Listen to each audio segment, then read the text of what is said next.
So, Richard, welcome to High Performance. You're one of the most senior retired NATO generals. You spent 37 years commanding British soldiers, and you have said that you believe we could be living through the opening of World War III. Why do you believe that so strongly? I think the dynamic of what is happening now is in danger of being uncontrollable. First priority, the first major issue we cannot ignore, and it's up front, is the reality of Putin's genocidal war in Ukraine. That is, and the fact that Russia is at war with Europe now. It's not a conventional war, but it's a covert war, below the threshold of conventional. What's happening now in Iran, with Iran and the Gulf, is sucking in the United States. And we'll see where that goes. What does that give the rest of the world? Well, firstly, it's a massive opportunity for Putin because he's watching while the oil price goes through the roof, and that all goes into his economy. And he's struggling his economy. So this is just what he wants. And then in the go to the Far East, where we know that Xi has said that Taiwan will become Chinese. And that's fact, it will become Chinese. But this might just be his opportunity. I think he would probably have hesitated to launch a military operation. But with American attention focused in Iran, then that is his opportunity. And then the global destabilization, the impact on the global economy. So I think we are in a really dangerous place. That's such a scary 5 minutes. And my brain is saying to me, well, hold on, Donald Trump has launched this attack on Iran to prevent nuclear war. That's the message that we've all been given. They need their nuclear weapons to be removed from active service. Therefore, let us go and do that. So, but what you're saying is this almost feels like this pushes us closer, not further away. I'm not sure what Donald Trump launched his war for. Yeah. I think it's a war of choice. It's absolutely a war of hubris. And he has flip-flopped between regime change, destroy the nuclear weapons, remove the mullahs, remove the missiles, and the consequences this is another war without a clear end state, a clear design, a clear strategy, and a clear statement of how this war ends. And you've got effectively two wars going on. You've got the Arab-Israeli bombing campaign, which is awesome, which is industrial scale aerial bombardment. It's destroying the Iranian military. It's decapitating the leadership. The Ayatollah has been taken out. And from a Shia perspective, he's now become a sainted martyr as a result. Like it or not, Larijani, the security chief, interestingly, probably the only guy, one of the key guys who might have been able to negotiate an end to this. As we heard this morning, he's been taken out as well. So I'm not sure what his aim is.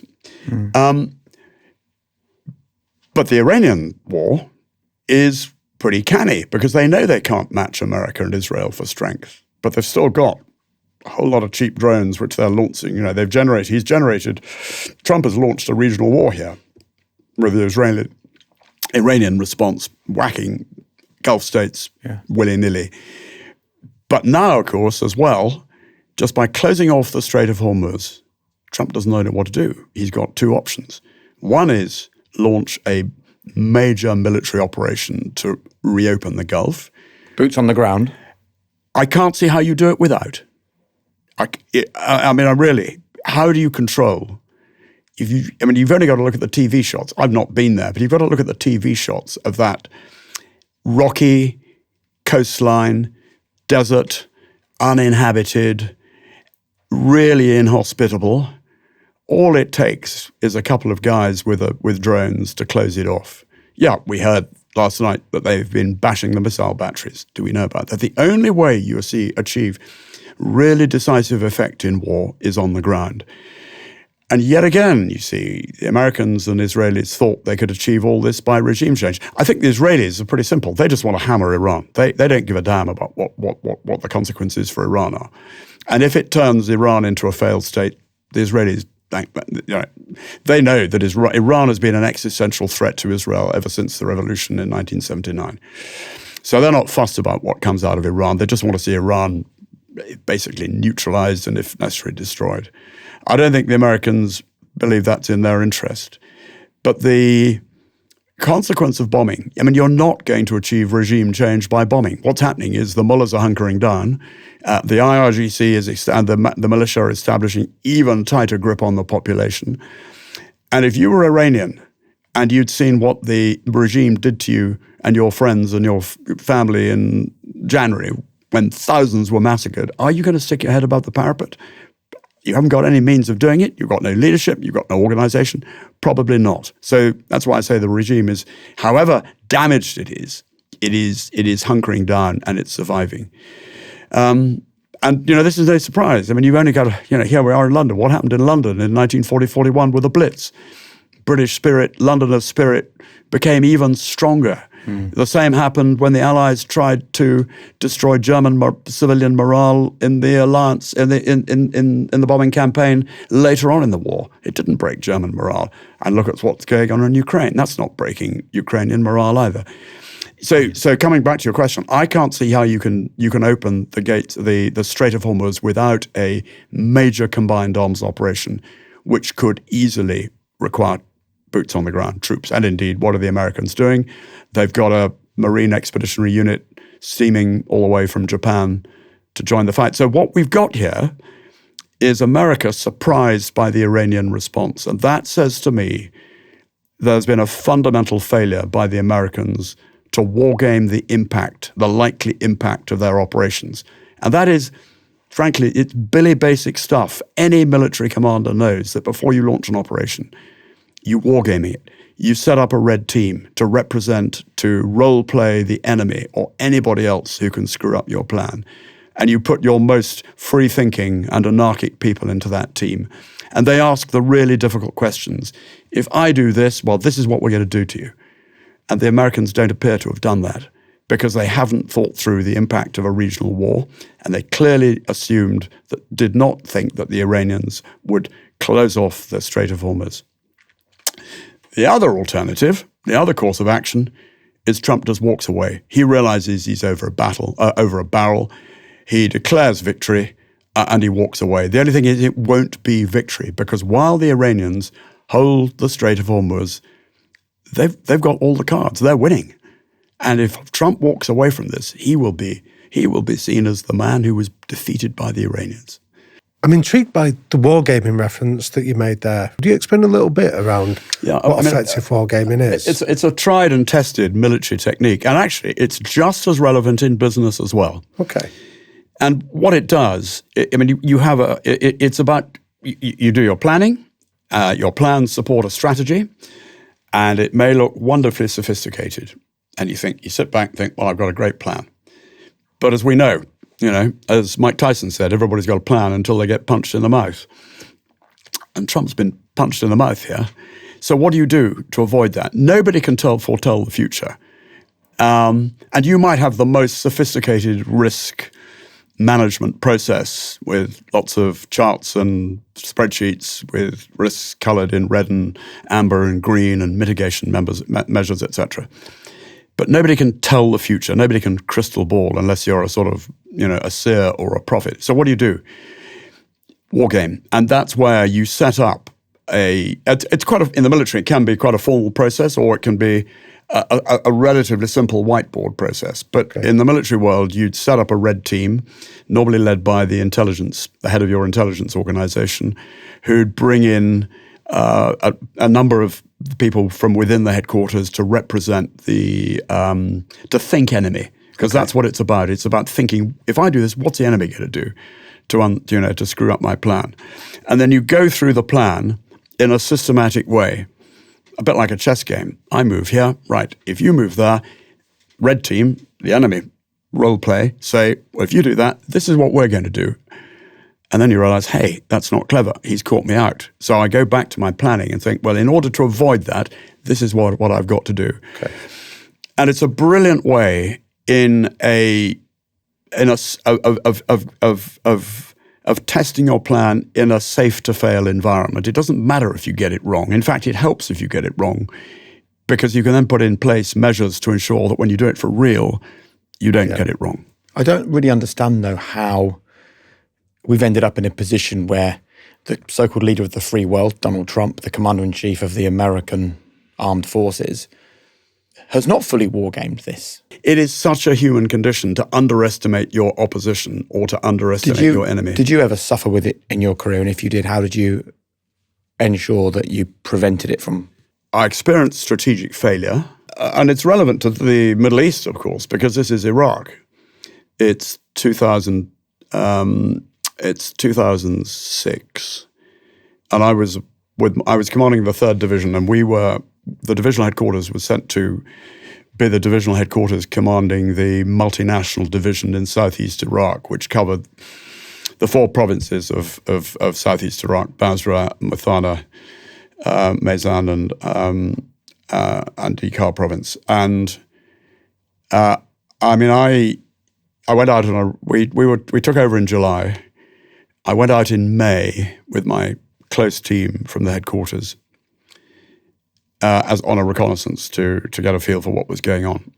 I mean, the task was to establish security in those 4 provinces in order to establish security and then hand them over to the Iraqi authorities for all aspects of governance and security. When I went out in May, I was pretty surprised, if not shocked, by what I saw, because take Basra, this is a city of 1.3 million people, and any movement around the city by coalition troops, we had British, we had Danish in Basra, involved a fight. It turned into a battle because we didn't control security.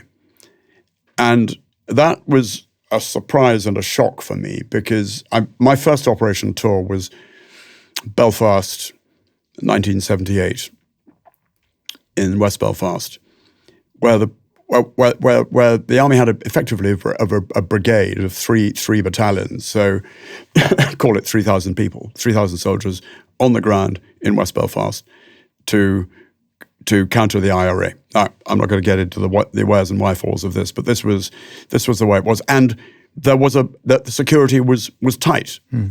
It was really, we didn't get shot at every time we went out of barracks. The IRA were absolutely trying to do that, but because security, there was, the area had been flooded by troops, which must have been a nightmare for the locals, but that's the way it was.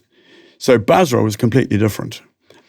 And I remember coming, and everywhere I went, I picked up that, and it was listening and talking to people. It was talking to the RAF aircrew in the back of a helicopter while I was flying up to Baghdad.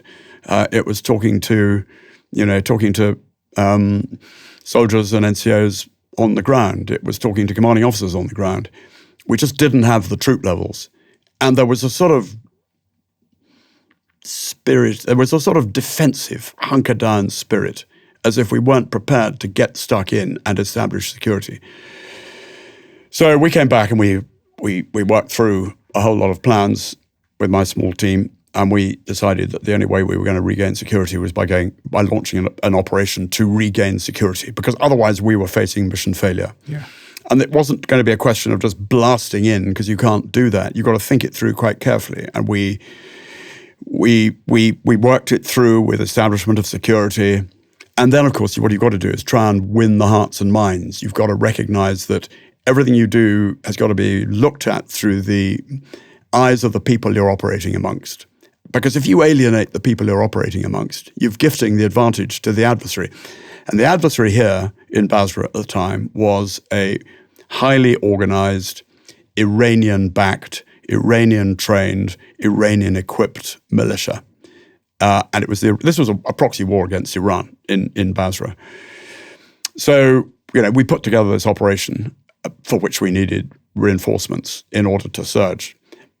But we were having to, at the same time, cajole our UK chain of command that this was needed. And there you had, and this is why I feel so passionately about the failure of strategy in Iran, because Iraq was a failure of strategy. There was no clear thinking about what happened after the invasion. By 2006, there was really, and if you think back to those days, you had a government, Tony Blair, Gordon Brown, Not a happy relationship at that time. This was not a campaign which was supported by the British people. You remember the demonstrations on the streets of London of over 1 million people saying, "Don't get involved." And you can't operate like that, because if there's no political support, there's going to be no strategic support, and therefore, it's the guys who are trying to mend what is being broken, who are trying to do it without any tools, and that's where we found ourselves.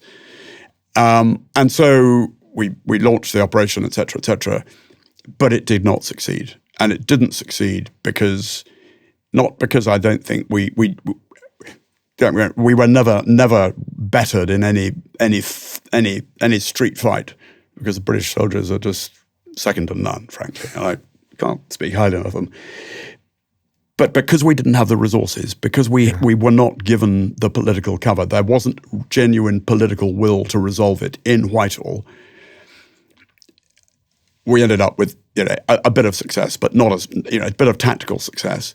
But I'm afraid the consequence of not regaining security properly in Basra then led to everything else that followed, and the withdrawal from Basra under fire, handing it over to the militia after we had left, and then ultimately Iraq, for the British, Iraq, I'm afraid, was a strategic failure. And I find it ironic now that who are the oil companies operating in Iraq? Well, the French are all over it. Certainly our bit of southeast Iraq, and I don't know if there are any British oil companies there, but anyway, others have benefited from it. But, and of course, that experience, I think, of Iraq and then subsequently Afghanistan, which was also a strategic failure, and it needn't have been a strategic failure, the precipitate withdrawal, again, the rug pulled under that NATO training mission by the Americans in 2021 led, I think there's a linkage with what happened in Ukraine subsequently, but that was a failure. Despite the absolutely sterling efforts, extraordinary courage and resilience and bravery shown by not just British but NATO troops, our allies, the Danes, the Canadians, and you name it. And that, I think, has scarred the British psyche. And they're not going to forget about this, because it was, you put boots on the ground and look where it got us. And I think it's understandable that it did. And so I think that sort of reluctance, the reluctance to get involved with what Trump's what he calls excursion in Iran is a direct consequence of that. I bet you get your car MOT done regularly. Even if it's not driving perfectly, you still know that you need to check about what's happening under the bonnet, right? And I actually think we should treat our health exactly the same way. That's why here on High Performance, I'm really proud that we've partnered with Randox Health. With their Everyman Health Assessment, you get a full body MOT. This is a test that looks at up to 150 different health markers like liver, kidney, heart, prostate health, hormones, and so much more. We're talking about the stuff that you just can't see from the outside. I also like the fact there's no GP referral needed. There's no long wait times. Like, you could literally have your test booked before I finish reading this. And after booking an appointment online, you can visit one of their local clinics in the UK and Ireland and get your test results within 2 hours of your sample reaching the lab. It shows you where your body's at right now. It also helps you spot potential risks early before they turn into something bigger. You can get personalised, practical advice so that you can take control of your health today and into the future. They also offer an Every Woman Health Assessment designed with women's health in mind. So keep your body running properly. Book your test today and save 20% thanks to us on all their health checks with the code HP20 at randoxhealth.com. That's the code HP20 for 20% off at randoxhealth.com. This episode is sponsored by Xero Accounting Software. Now, one of the core pillars we talk about so often on High Performance is that success is not found in the giant leaps. It's found in those small, consistent habits that add up to big results. And whether that's increasing your fitness or small everyday acts that make your life easier. That's exactly how we should also think about making tax digital, or MTD for income tax. Now, if you're a sole trader or a landlord, the landscape is changing. From April, MTD means some sole traders and landlords will need to start keeping digital records and sending quarterly updates to HMRC. Now, for many, That feels quite daunting. It feels like another hurdle, but actually it's an opportunity to refine your systems. And that's where Xero comes in.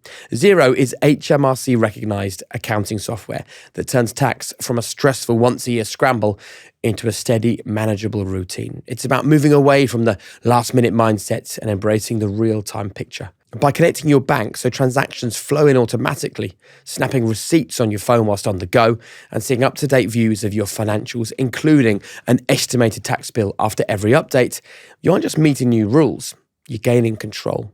And when you have a real-time, clearer picture of your business, you make better decisions, and you move from a place of hoping to a place of knowing. Xero offers a range of plans to meet your specific needs, all on one platform that grows with you. So don't wait. Start building those better digital habits today. Get Making Tax Digital ready with 90% off Xero for 6 months. Just visit Xero.com/high performance. That's Xero with an X. Terms apply. Can I ask you, I mean, that story about Iraq is intriguing. How do you go about leading a team when you feel that sense of helplessness, that you feel you're on a doomed mission?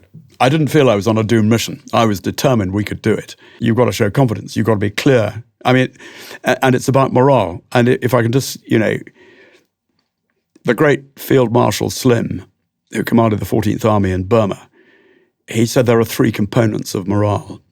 Number 1 is spiritual. And that's not in a religious sense, but there's got to be a purpose that inspires people to do what needs to be done. It's defeat Nazism or, whatever. Yep. There's got to be a purpose. Well, our purpose was to establish security. The second aspect is intellectual. There's got to be a plan that it can succeed, and people have got to have confidence that the plan that they're undertaking has been thought through professionally and can work. And I think we had that. And the third aspect of Slim's components of morale, interestingly, was physical last, but important. People have got to feel looked after. Conditions have got to be as good as they possibly can be. And that's ironic because sometimes in the military, morale is highest when conditions are at their most demanding. So I used to, and it's about being able to communicate that, what you want to do. And when we were planning the operation and before we launched it, I spent most of my time out. Not in my headquarters. I was out with the units, with the guys, with the troops, visiting, walking, talking, and I would tell them. If I came across, if I met a patrol of 12 guys about to go out, I'd explain what we were trying to do. Right. If I met a new battalion which had come in to relieve another, we'd assemble everybody we could in the cookhouse, and I'd talk to them about it. It's about talking and communicating. So if you apply Slim's 3 principles of morale, how do you, to the current situation with the American military, how does it square up? Well, number 1, never underestimate the importance of the position of the Commander-in-Chief, the President. He is the Commander-in-Chief of the American Armed Forces, and I don't know if they swear an oath, but they swear an oath to the Constitution, and therefore the president is head of all that. So they'll do what they'll do what they're told. And if the president says, "We are here to regime change," or "We are here to destroy the nukes," or "We are here to destroy the missiles," however confused the message, it'll be, "Righto, sir, we'll get on with it." So they will feel that they're doing the right thing. They'll be certain that they're doing the right thing. I wonder where this leaves the British Armed Forces, though, because is it inevitable, do you think, that we will see American troops on the ground? No, it's not. But possible. It's absolutely or likely. Possible. I think, as I said, if you boil it down, it's either declare victory and get out, leaving the Iranians holding the Strait of Hormuz. Now, if you're in a fight and you walk away. Yeah. You might declare victory. I think none of us in this room expect Donald Trump to take that route, right? No, but if he does walk away, if there's a playground fight going on and one walks away, he's been defeated. It's victory to whoever's left holding the floor. So the alternative to that is escalation. Yeah.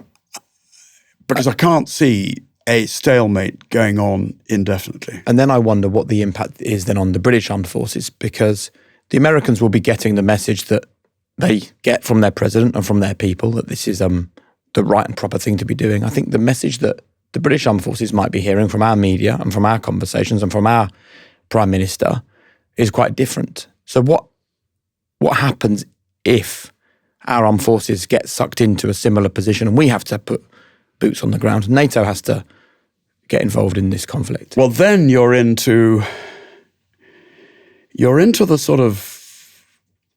Now, if the Prime Minister says, and the government says, we're going to get involved, then the British military will turn to the right and get on with it and do the best they possibly can. And every soldier, sailor and airman will do what he or she has been told. Yeah. Will they believe in it? Question mark. I mean, the poll I saw yesterday, 70% of the British people do not believe we should be getting involved in this war. So how hard is that then for the current leadership in the British Armed Forces? It places them in, this is the challenge of high command. Yeah. It is the duty and the task of the chiefs, the Chief of Defence Staff, the Chief of the General Staff and the others, to advise, principally through the Chief of Defence Staff, to advise the government about the feasibility of the use of the military. And you have to be ready to lay out the consequences of going to war. I mean, if we do get involved, I'm really concerned that this would be a repeat of the mistakes made in 2003. How do you think we've ended up in a position where the two most powerful men in the world are Trump and Putin? We've ended up with Trump because of the failure of the so-called liberal orthodoxy order. Why have people voted for Trump? Because current systems in America failed. People felt, this is exactly why we ended up with Brexit. People felt the decisions were being taken over their heads, that they didn't have, they weren't being bought in. And you've only got to look at the politics of this country, with Reform high in the polls, with the Greens becoming the sort of, radical party of the left, Labour and Labour and the Tories in bits. And the same applies in France with National Rally, Germany, AfD. So I think it's a real worry. And until and unless you've got bold leadership from the centre that has real solutions for the problems, whether it's defence, immigration, all these sort of issues which worry people on a day-to-day basis. Putin, we've ended up with Putin because we didn't, and we've ended up with both of them in a sense, more broadly, because we've not changed our frames of reference. Right. With Putin, we didn't listen to him. He said very clearly in Munich Security Conference 2007, laid out his thinking. He absolutely laid out his thinking the day that Crimea was incorporated into the Russian Federation. I remember it very well. I read it in English transcript the next day, and it sent a chill down the spine because I knew then that he was going to go to war in Ukraine. What had he said in that? He said the policy of containment that happened in the 18th, 19th and 20th centuries is still going on. NATO promised not to move to our borders, and they did, which is nonsense. NATO never promised. If you press the spring, it will push back, something you must remember. Oh, he said that? Yep. 90% of the Russian people believe we should look after the interests of all Russians, even if it will make us unpopular with some countries. In other words, Russian-speaking minorities in the Baltic states. Coming back to Putin, why have we got Putin? Because we've let it happen, we didn't listen to what he said, and we continued to cut and cut and cut our armed forces. So Putin thinks I've got an open goal here. The West is weak, the West is soft, NATO's a busted flush. And I said all that in the book, in the foreword. I also was pretty critical about our politicians. And the Tories were as bad as anybody because they wrap themselves in the Union Jack, talk about our brave boys and girls, and then promptly shaft them, you know. What do you wish people would have done differently in terms of taking your message seriously? Well, what I wish is to say, right, the only way we maintain peace is through strength. Right. You know, it's the old Roman maxim adage, if you want peace, prepare for war. And to say, right, we need strong defense, and it's enough is enough. And if we'd started, back in 2014, where was Cameron in negotiating the so-called Minsk deals? He was hiding behind the sofa, despite the fact that Britain and France and America, with Russia, signed the Budapest Memorandum in 1994, under which Ukraine gave up their nuclear weapons in return for guarantees to protect Ukrainian sovereignty. So where was Cameron? Nowhere to be seen. And that's what I wish people had done differently. I wish our leaders had freaking well led instead of hiding behind the sofa. I wish our leaders had stepped up to the mark and said, we've got a real problem with defense and we're going to do something about it. I wish our leaders had said after 2014, if we don't build up Ukraine, this bastard's going to attack Ukraine. Yeah. Instead of which, Obama withdrew American support from Ukraine after 2014. And I wish our leaders had listened to what Putin was saying, instead of thinking, oh, we're really happy with all the Russian money flooding around London. You know, I'm a real estate agent or a banker or a lawyer, and I've got lots of Russian funds in my account. Instead of saying, we've got to see Russia as they are. Don't get me wrong, Russians, individually, great people. Absolutely. I mean, I remember a Lithuanian general who'd been a Soviet conscript in the strategic headquarters before my first visit to NATO, to Moscow as a DSACO. And he knows the Russians. You won't find anybody in the Baltic states who's not had family deported to Siberia. And he said, remember one thing, you will never have a better friend than a Russian. He'll laugh with you, he'll cry with you, he'll drink with you, he'll give you his last kopeck if you run out of money. But as a nation, they are horrible. So all of that. And meanwhile, we've just been in bloody la-la, never-never land. You know, just thinking that we live in the best possible world without realizing that the wolves are snapping around it. And the only way to keep the wolves at bay is through proper defense. I think sometimes we're too simplistic or the media is too simplistic when we talk about something like, should the British Armed Forces be engaged in the conflict in the Middle East? Because they lay the blame squarely at the door of Keir Starmer. Certain media outlets love to talk about the fact that he's getting it wrong and he should have got involved and he looks weak, and they report on what Donald Trump has to say. But this isn't just Sir Keir Starmer sitting on his own in a room thinking about whether to get involved or not, right? This will be him taking all the information from his senior commanders, is that right, in the British Armed Forces? Absolutely. So would you give us an idea of what is actually going on right now behind the doors of number 10 Downing Street that is informing the Prime Minister? Are they meeting? Where are they meeting? What happens once they make a decision? I can't really take you behind the doors because I worked for the Chief of Defence Staff as a head of his private office.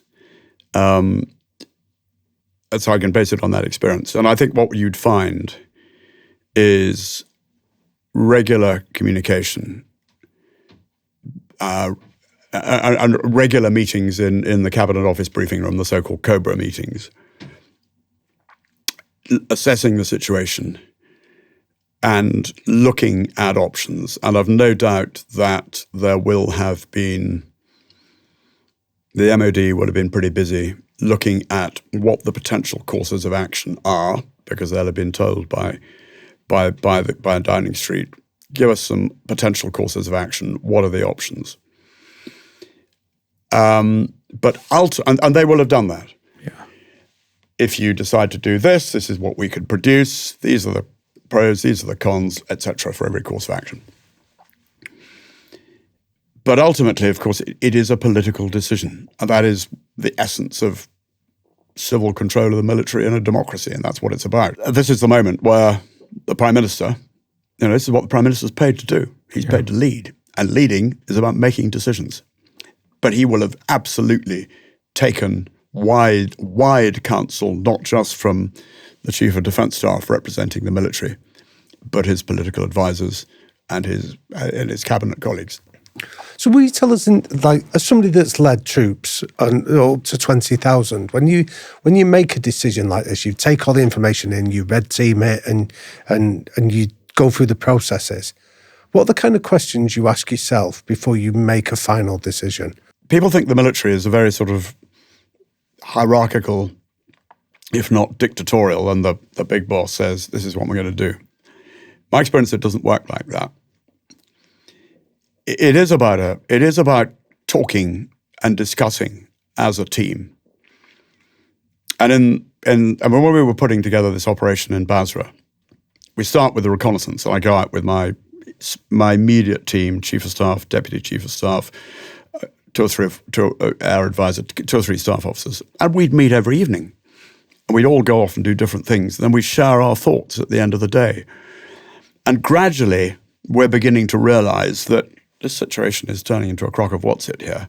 There's only one way we can sort it out, and that's to regain control of Basra. And so we formalized that. When we came back from that, and we sat down for a proper divisional estimate process where we sat round a table with all the key staff, and we talk it through. And then when we go back, then we come up with a series of courses of action. Staff will go away and drill into those courses of action.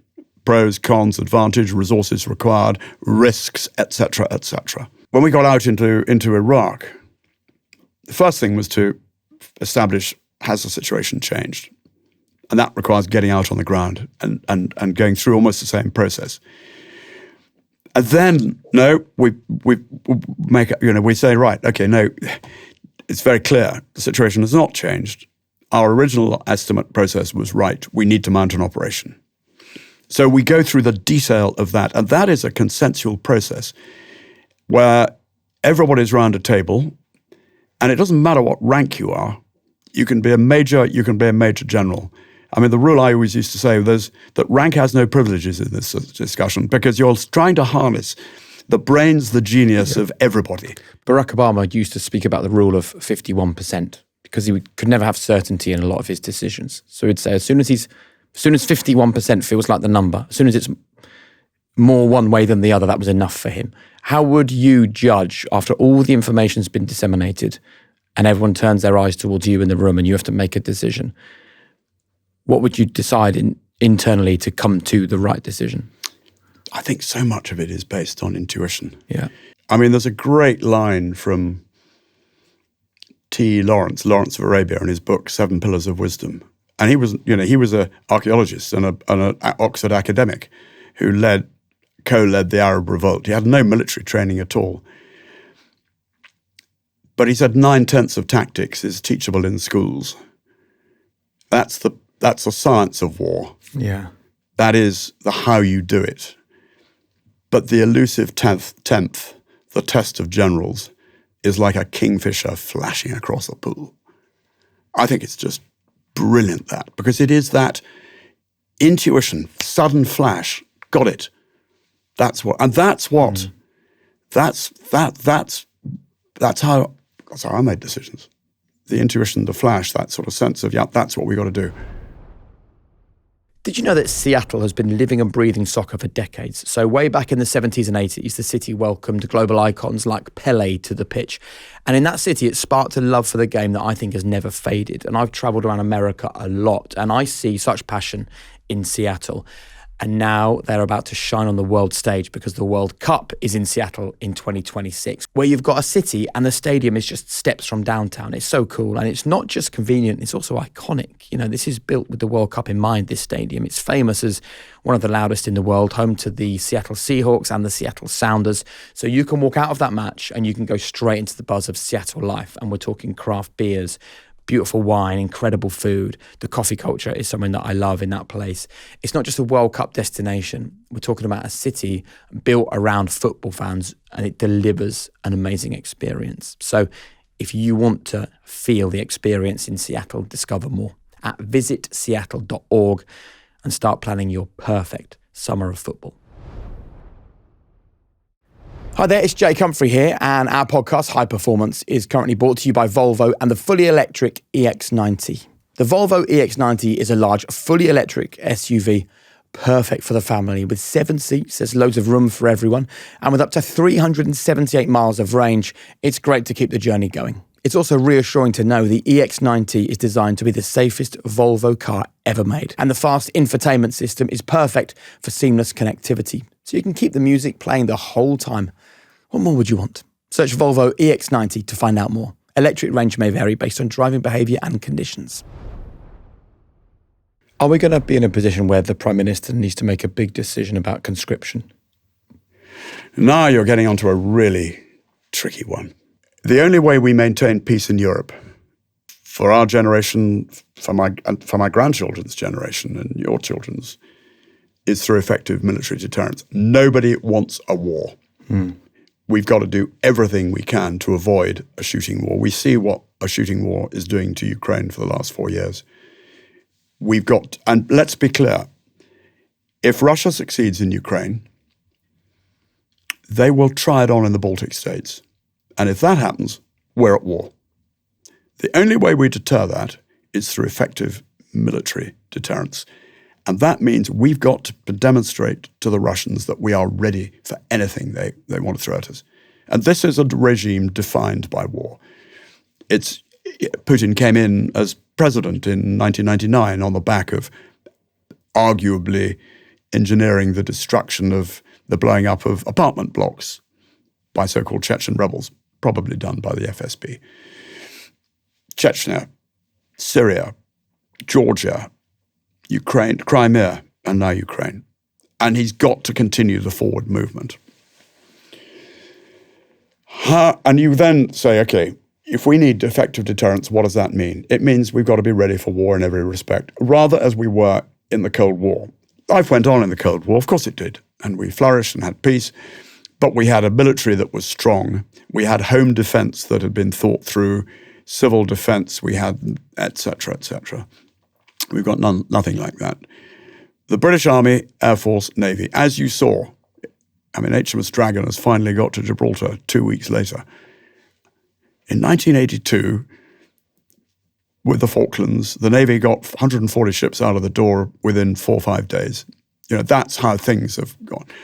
The British Army is a shadow. The soldiers, don't get me wrong, the quality of the soldiers, the quality of the leadership is second to none. And I'm sure it's much, much better than it was in my day. Brilliant guys and girls.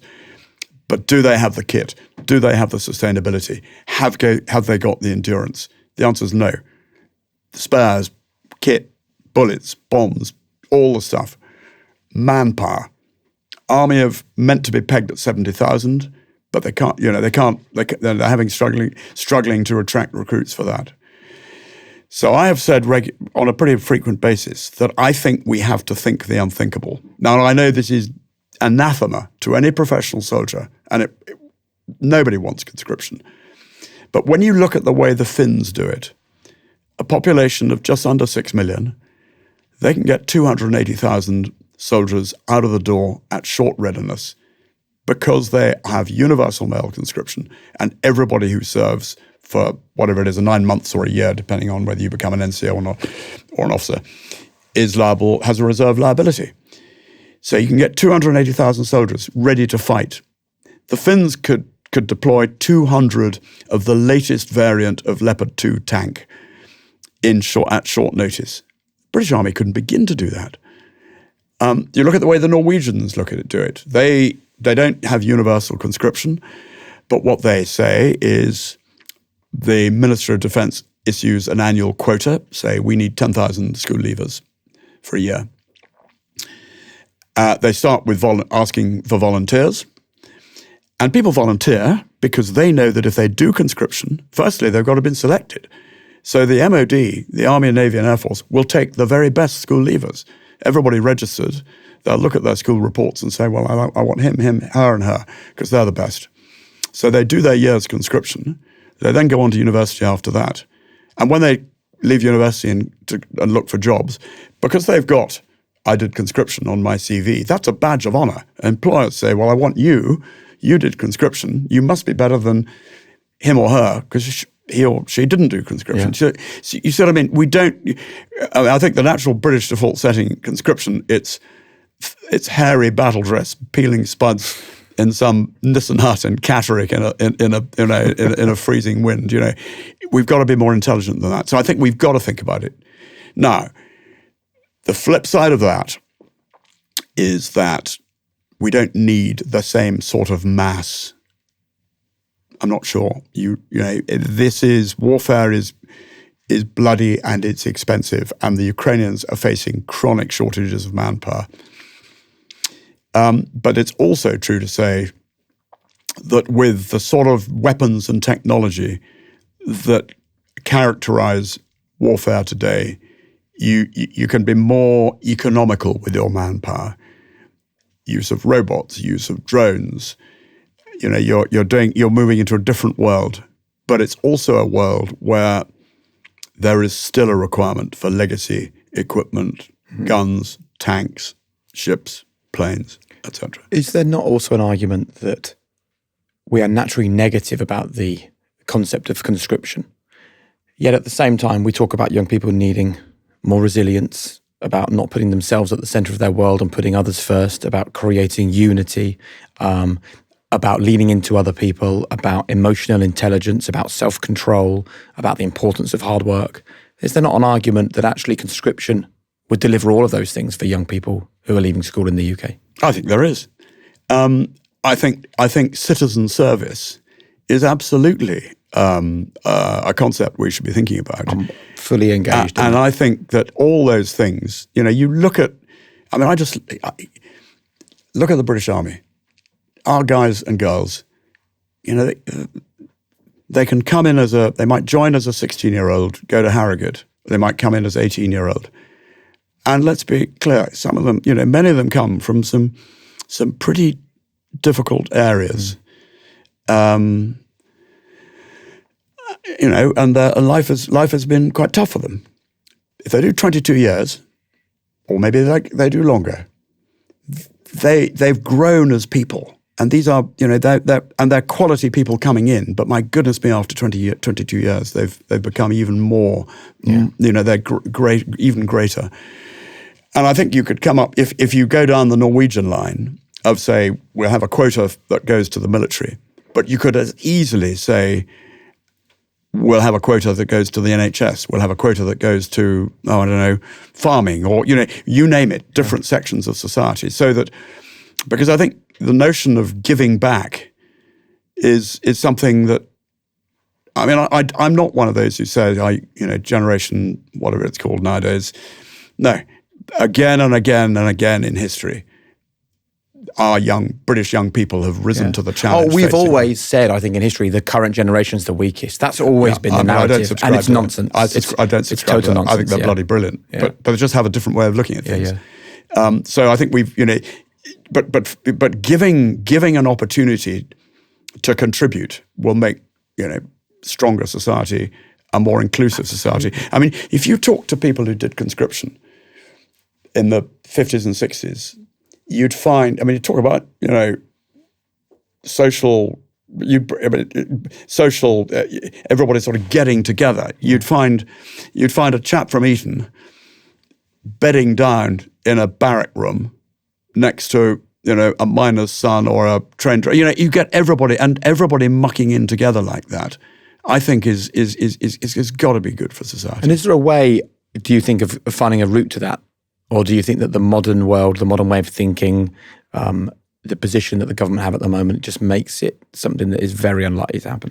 Well, at the end of the day, it is a political decision. Yeah. And it's going to need political leadership and boldness. Britain used to be the pace setter in NATO, in Europe. We're no longer. Our neighbor, our allies will have been looking at what happened with HMS Dragon and thinking, oh my God, what has happened to the British military? And this is the problem that Prime Minister Starmer faces. Yeah, he's, I'm sure, saying and doing the right thing by saying to the Americans, no, we're not going to join this war of choice. It has not been authorized by the UN. This is not NATO Article 5. And we don't trust you and your strategic thinking because you haven't got a strategy and you haven't thought through so he's fair right there. But where he stands on really thin ice is the fact that the Americans and every other NATO ally knows that the British armed forces are not, just don't have the oomph, the strength, the power. If he had strong and capable armed forces, as Maggie Thatcher did in 1990 when Iraq invaded Kuwait, she was able to deploy, and then John Major took over. We deployed really strong armed forces to the Gulf. We put into the desert a strong armored division, which I was a junior commander in it. And I remember meeting the American Corps commander when I was working for General Guthrie after the war, and we went to America, and he was meeting the guy who commanded it, and he said the British were absolutely, that first armored division was relentless. We were setting the pace in a way which the American divisions couldn't keep up with because we had such capability. That's all gone. Can we make people feel optimistic about the world at the moment? I mean, one of the things that we love to do on this podcast, as you know, you've listened to episodes, is we love to make people feel empowered. We love to remind them of their superpowers. We love to educate them and inform them, but we don't want to leave them feeling helpless.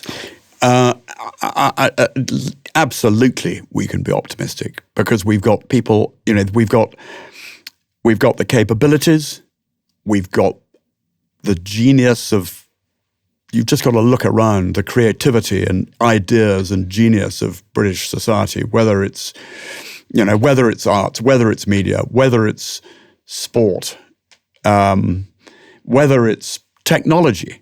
And you've only got to look, I mean, just in a military context, some of the creativity and ideas going into tech startups that are producing some absolutely world-class systems, military systems. It's all there. It just needs bold political leadership. So I think we, as a population, need to be making it 100% clear to our leaders that we expect bold decisions. We need to be given clear direction to meet the challenges, and we can meet those challenges. I've no doubt about it. But we've just got to force our leaders to lead properly. Are you ready for some quick-fire questions? What are the 3 most important non-negotiable behaviours, do you think? I'd say courage, integrity, respect for others. Very good. What's the greatest piece of advice you've ever received and why? Don't die in a ditch for everything. Not advice I've always taken, though. What's your biggest strength? You'd have to ask my wife, but she'd probably say stubbornness and determination. And your greatest weakness? Stubbornness and determination, leading with my chin. What advice would you give to a 12, 13-year-old you? Take the king's shilling, sign up as a soldier, and it'll change your life for the better. If you could go back to one moment of your life, what would it be and why? I'd go back to B Squadron 14th, 20th King's Hussars during Operation Granby in the desert, 35 years ago. We were a brilliant team of blokes. It was exciting. It was challenging. And it's particularly relevant now because that was a war that we fought 35 years ago with a clear strategy, proper resources, strong, bold political leadership,